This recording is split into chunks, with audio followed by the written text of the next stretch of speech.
Era uma vez um Deus que criou um grande livro que trazia sabedoria para aqueles que o buscassem.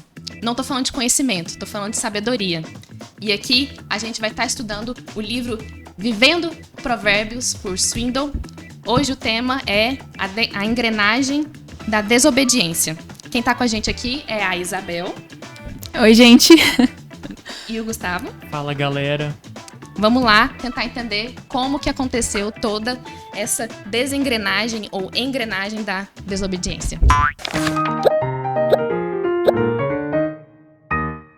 Então tá, pra quem não sabe, a gente já tá há um tempo estudando, na verdade 2 episódios, estudando o livro Vivendo Provérbios por Swindoll. Aqui a gente apresenta algumas engrenagens da vida.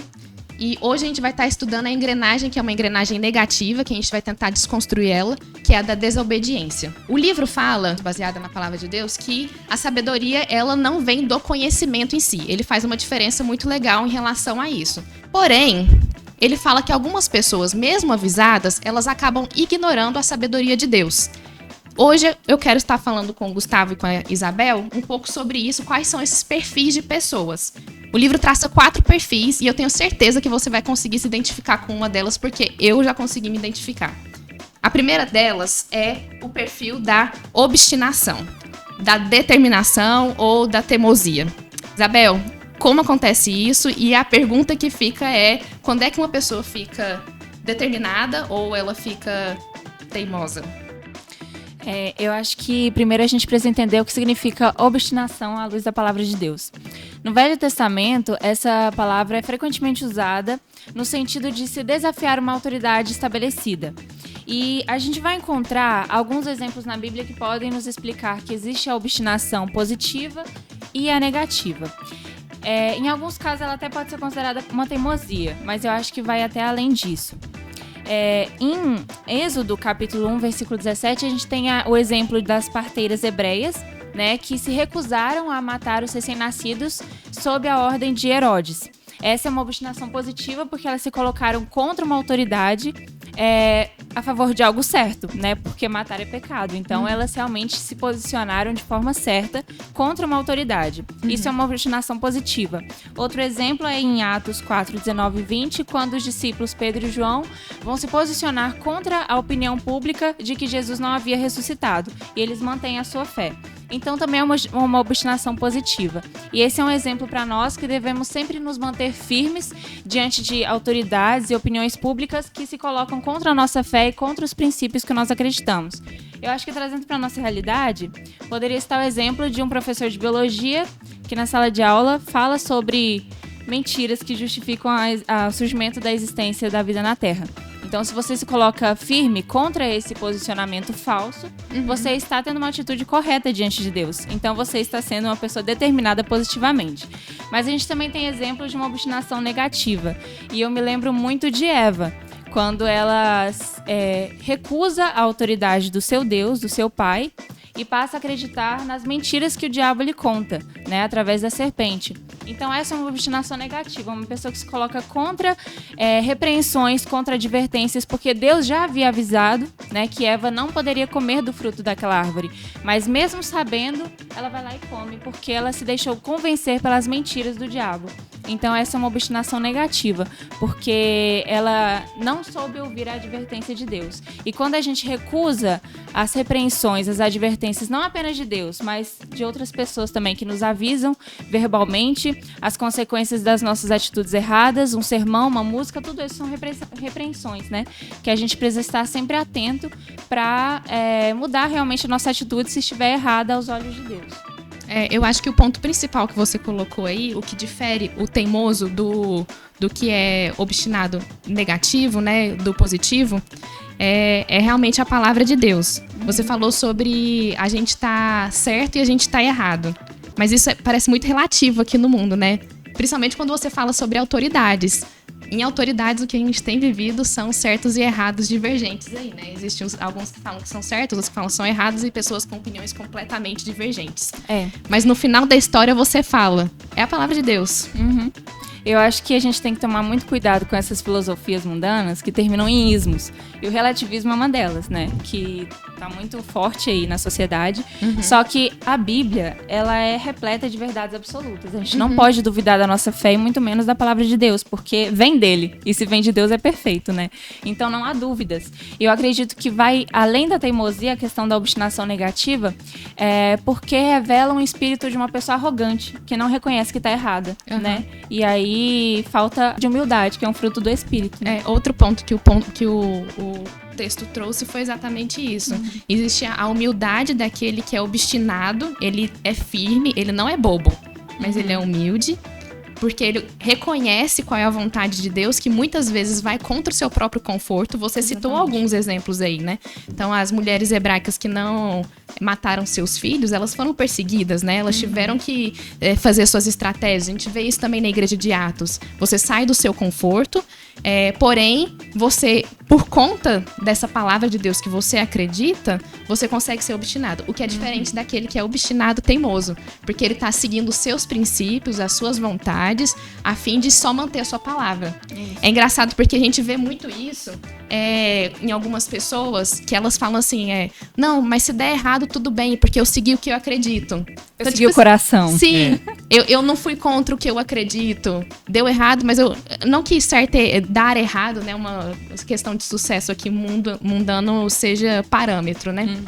Mas a pessoa tá mais obstinada a estar certa do que fazer o que é certo. E a gente lembra que a Bíblia diz que o coração é enganoso, então não siga seu coração. E outra coisa também, né? Quando a gente pensa que tá certo e comete o erro, nem sempre a gente quer admitir que errou, a gente não quer assumir a culpa, né? Por exemplo, a Isabela falou de Eva, né?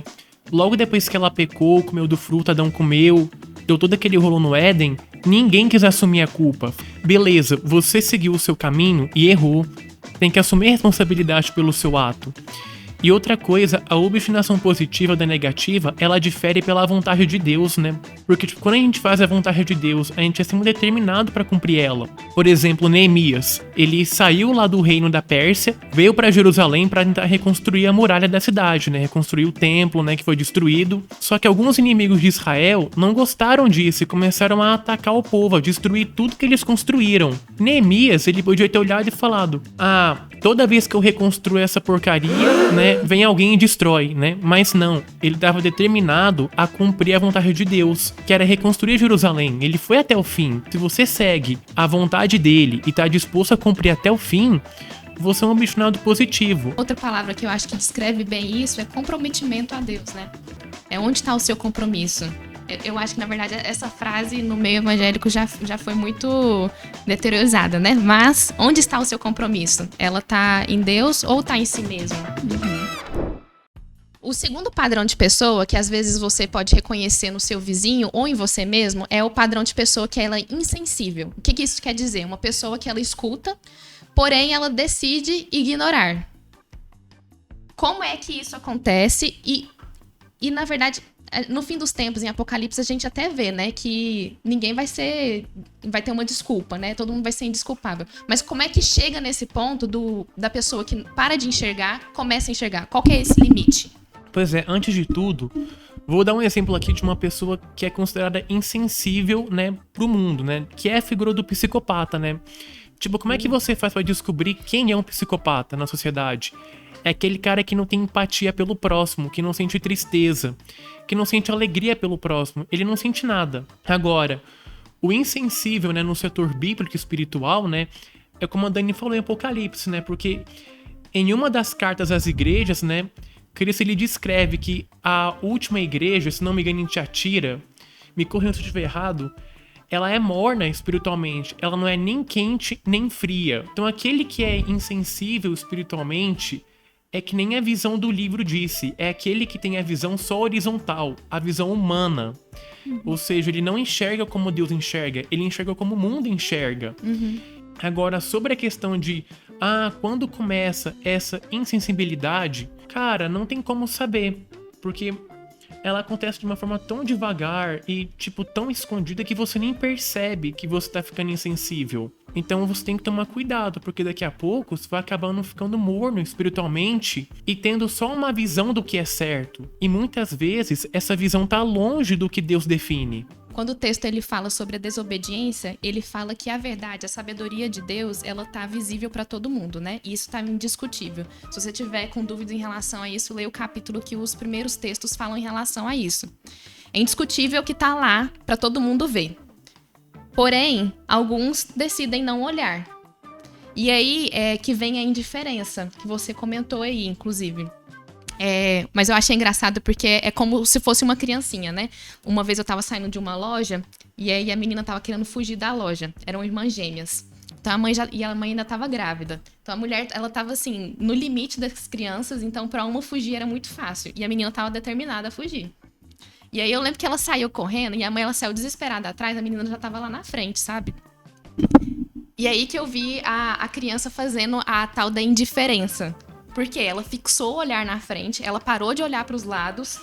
E aí qualquer pessoa que tentasse chamar a atenção, vem aqui, não, puxa aquela menina. Ela tava determinada a sair e não ia ver. Eu cheguei na frente da menina, dei a mão pra ela pra poder cumprimentar ela, pra ver se eu conseguia parar ela, e ela não olhou pra mim. Eu já vi muito isso acontecer com criança fazendo birra mesmo, sabe? Você fica indiferente às pessoas que estão tentando te repreender, às pessoas que estão querendo te trazer de volta pra loja, né? Pra perto da sua mãe. Mas elas começam a ignorar. Esse é um perfil muito infantil, porém aplicável nas nossas vidas, né? E aí só dá errado. No fim da história não aconteceu isso, tá? Mas imagina o quão trágico seria isso. A loja ficava numa avenida. A menina sai correndo e... né? Esse seria o trágico. No livro ele fala, no fim das contas tem apocalipse para poder mostrar para esses indiferentes, né? Só que normalmente o indiferente, ele passa a não ser mais indiferente quando as coisas dão errado. Quando o psicopata vai pra cadeia. Quando chega no apocalipse, né, e você recebe toda aquela lista de erros que você fez e fica muito evidente, né? É que nem você citou no exemplo. Vamos supor que tem um cara passando mal num shopping. Você vê o cara se esperneando, deitando de dor, né?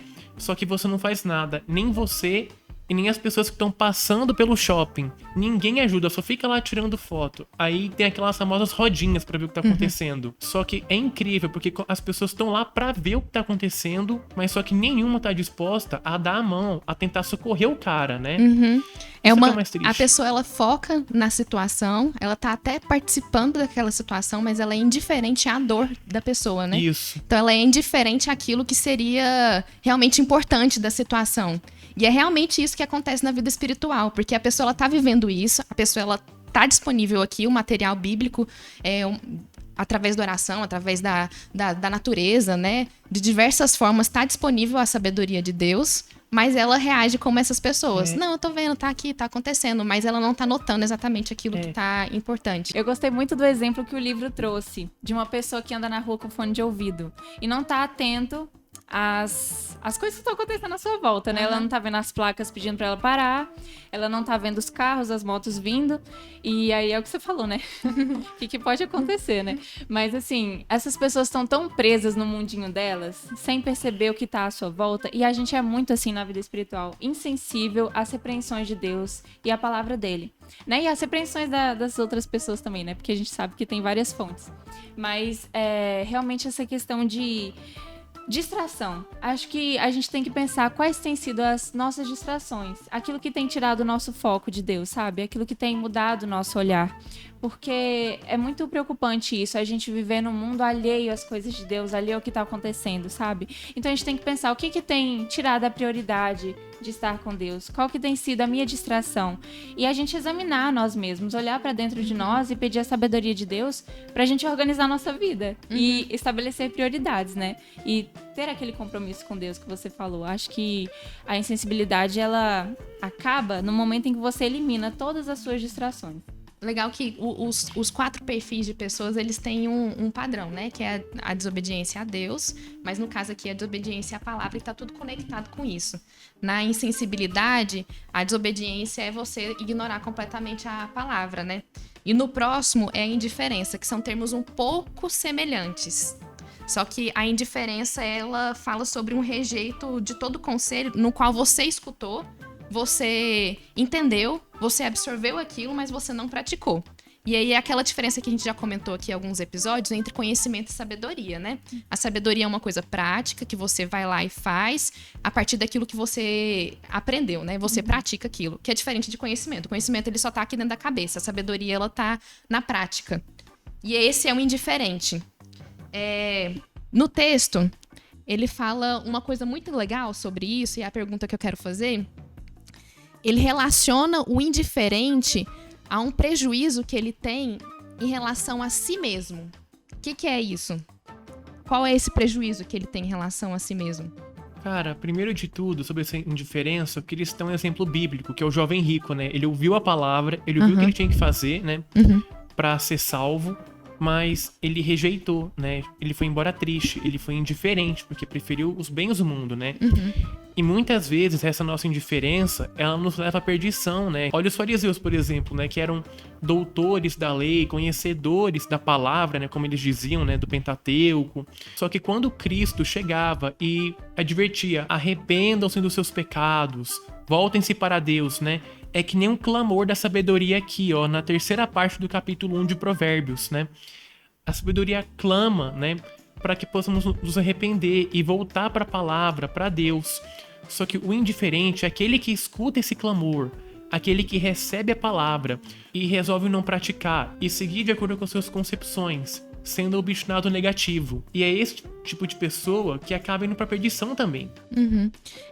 No texto ele fala que isso é uma falta de concepção do que você é. Então, quando você... E aí é bem fácil de entender, vai parecer muito pragmático, mas é exatamente isso. Se alguém te dá uma notícia que tem um buraco bem ali, você entendeu que tem um buraco bem ali, você entendeu qual é as coordenadas daquele buraco, você sabe onde é que tá ali, olha, o local certo, alguém te avisou. Você, indiferente a esse aviso, você cai no buraco. No mínimo, você vai sair machucado, né? Nessa história toda. E aí ele fala que isso é uma concepção de si mesmo muito ruim. É uma falta de autoestima muito ruim, né? Você tá querendo se prejudicar nessa história toda. A pessoa não reconhece o próprio valor, né? E acha que vai ser beneficiada. No fim das contas, às vezes... Ou não, né? Às vezes ela sabe que vai dar ruim e ela escolheu aquilo lá. A pessoa, ela não se valoriza e assim ela não consegue valorizar a palavra de Deus. Porque se a palavra de Deus, que ela entendeu, tá falando que vai fazer bem pra ela e ela escolheu ser indiferente a isso, tá falando sobre uma indiferença, uma hostilidade a Deus, mas também uma indiferença a si mesmo. Sim. Uma indiferença ao seu próprio bem-estar. E eu gostei do que falou lá em Provérbios, capítulo 15, versículo 3, que diz que quem rejeita a correção tá menosprezando a própria alma. Ou seja, quando a pessoa rejeita qualquer tipo de repreensão e advertência, é como se ela estivesse dizendo: eu não tô nem aí se eu tô longe de Deus, não tô nem aí se eu vou pro inferno, eu não ligo. Né? Então, é muita falta de amor próprio, às vezes, e amor a Deus também, né? Porque isso atinge diretamente o nosso relacionamento com Deus. Quando a gente se torna indiferente à palavra dele, é porque realmente tem faltado temor a ele, né? E eu gostei muito do que o livro falou, porque a gente ser indiferente a Deus não muda nada pra Deus, não muda em nada a vida dele. Quem sofre somos nós, completamente. É isso daí. E continuando aqui, a gente tem uma última atitude, um último perfil de pessoa, que foi inclusive a que eu mais me identifiquei, que é a pessoa que ela tem uma atitude na defensiva. Esse daqui eu não preciso explicar muito, né? É alguma pessoa que ela recebe a repreensão, mas ela fica lá nas justificações. E aí, ele cita 3 tipos de justificações. A primeira é a pessoa que nega, fala que não fui eu que fiz. A pessoa que minimiza e fala assim, não, foi pouca coisa, nem foi tanta coisa assim que eu fiz, olha lá, deu tudo certo. E a terceira é aquela que transfere a culpa. Você já falou, inclusive, aqui de Eva, né? Tá lá, não, que isso, foi a mulher que me destes, né? Adão foi lá e falou de Eva. Então a gente tem esse perfil de pessoa que fica muito na atitude da defensiva em meio à repreensão. Você tem essas 3 estratégias, né? Que a pessoa na atitude da defensiva tá tentando se defender contra a repreensão de Deus, que tá clara aqui na Bíblia, ou clara em outros momentos. Mas será que realmente justifica? E mesmo ela se justificando, será que ela realmente se sente justificada em relação a isso? Funciona? Bom, não funciona. Mas eu acho que o autor, ele elaborou essas 3 estratégias para apenas explicar por que algumas pessoas rejeitam a repreensão apesar de ouvi-las, mas não justifica. Porque uma pessoa que foge da responsabilidade de arcar com as consequências dos seus erros, a pessoa não se arrepende do que fez, a pessoa não tenta mudar, ela realmente tá só caindo num buraco sem fim. Porque ela vai sofrer com as consequências de um jeito ou de outro. O que ela diz sobre o que ela fez não vai mudar o decorrer do tempo que ela vai sofrer as consequências. Eu acho que no mundo da física, em que toda ação tem uma reação, não muda nada o que a pessoa diz. Se eu não fiz isso, né, negar o erro. O que eu fiz foi ridículo, não muda nada, minimizar o erro e transferir a culpa, nada disso vai minimizar as consequências do erro dela. Numa atitude final, a gente consegue até entender isso, né? Que a gente tem uma visão superior dessa atitude aí. A gente tá imaginando duas pessoas aí, imaginárias, né, na nossa cabeça. A gente tem certeza que uma tá errada, que é a pessoa que tá transferindo a culpa, ou que tá minimizando o erro, ou que tá tentando negar esse erro. E a gente tem Deus. Então, na nossa cabeça tá muito fácil visualizar isso. Mas no dia a dia, a gente acaba fazendo muito isso e não entendendo isso daí. A gente acha que no nosso dia a dia, por exemplo, uma desculpa comum no nosso dia a dia. Não, eu não fiz direito, eu não consegui vir, ou eu cheguei atrasada, como muitas vezes eu faço. Ou eu cheguei atrasada, ou eu não fiz certo, a qualidade não tá muito boa porque eu tô cansada. Eu dormi pouco. A correria da vida. A correria da vida. Aí eu minimizei o meu erro, prejudiquei outras pessoas que às vezes estavam me esperando, perderam um horário, perderam alguma coisa. E aí eu minimizei meu erro e aí eu fiquei bem com isso. Pra mim tá tranquilo. É isso daí. E a gente acaba fazendo isso na nossa vida espiritual também. Então a gente não lê a Bíblia, a gente não ora, a gente não busca a Deus e fala assim, não, é porque hoje o meu dia foi meio corrido, sabe?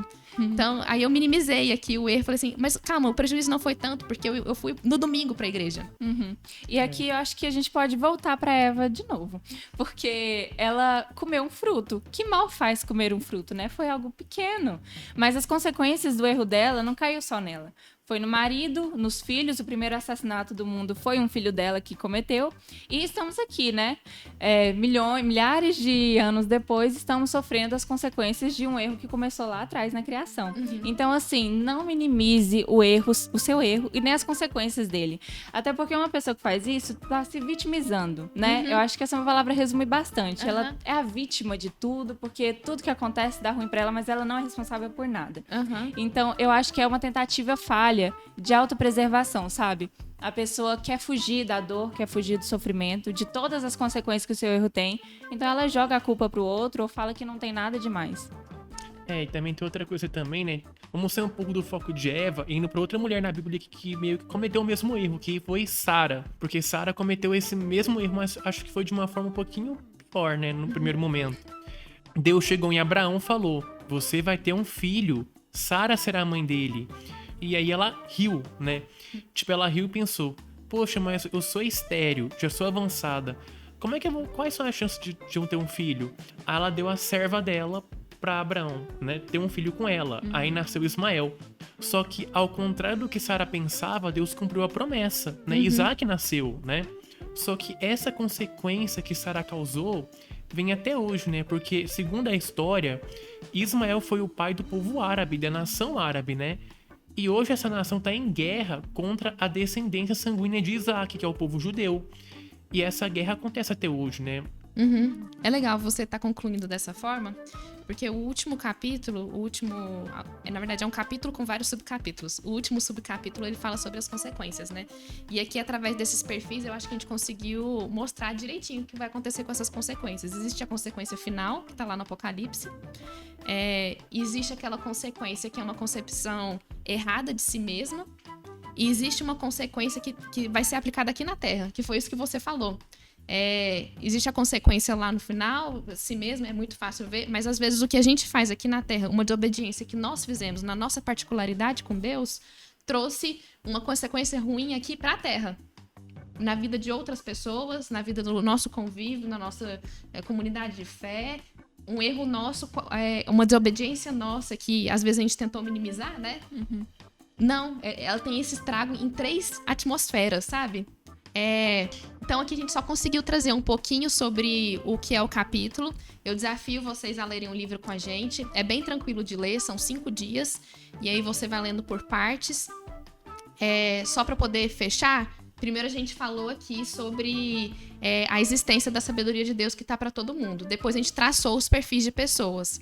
E a gente decidiu estar falando isso aqui com vocês agora, porque você pode estar sendo uma dessas pessoas ou as 4.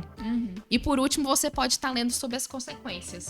Sobre isso, eu queria que vocês falassem alguma coisa. Vocês têm alguma dica para poder dar aí para as pessoas? Eu acho que os últimos versos do primeiro capítulo de Provérbios traz algumas consequências que a gente pode perceber. Angústia, dor, a morte até física, né? A perdição. E eu acho que o pior das consequências de você rejeitar as repreensões de Deus e a sabedoria dele é o afastamento de Deus, é a distância. Porque quando você repreende, quer dizer, quando você ignora as repreensões de Deus, você está permanecendo no pecado. E o pecado nos afasta de Deus. Então eu acho que a morte espiritual é a pior de todas e a que a gente mais tem que evitar. Né? Então, assim, procure ler a palavra de Deus, sempre tentando aplicar na sua vida, sabe? Procurando os princípios que estão ali, ainda mais no livro de Provérbios, porque é muito voltado para o nosso dia a dia, né? Vai falar de temas que serão tratados nos podcasts futuramente. Então, assim, traga para sua vida e tente aplicar, porque a sabedoria realmente ela é aplicável. E peça sabedoria a Deus, porque Ele quer te dar isso, sabe? Até as nossas orações, eu acho interessante isso, até as nossas orações têm que estar de acordo com a vontade de Deus. E se você pede sabedoria, Ele vai te dar. Então, assim, você só precisa estar atento aos mínimos detalhes da sua vida cotidiana, porque as repreensões estão aí, as placas de advertência amarelinhas estão por aí. E você só precisa estar atento para perceber elas e colocar em prática. E também nunca é tarde pra voltar, né? Você pode ter pecado, pode ter seguido o seu próprio caminho, pode estar enfrentando alguma consequência grave agora, mas não é tarde pra voltar, né? Quem sabe seja a hora de você voltar agora. Esquece essa síndrome de filho pródigo e volte pra Deus. Ele tá te esperando de braços abertos. Ele te ama tanto que mandou o próprio filho pra morrer no seu lugar. Ele já sabia o que você cometeria e já pagou o seu preço adiantado. Então, a hora é agora. A escolha é sua. É isso daí, gente. Fica aí o desafio para vocês começarem a se entender um pouco melhor para poder começar a escutar um pouco da voz de Deus. A gente se vê na próxima.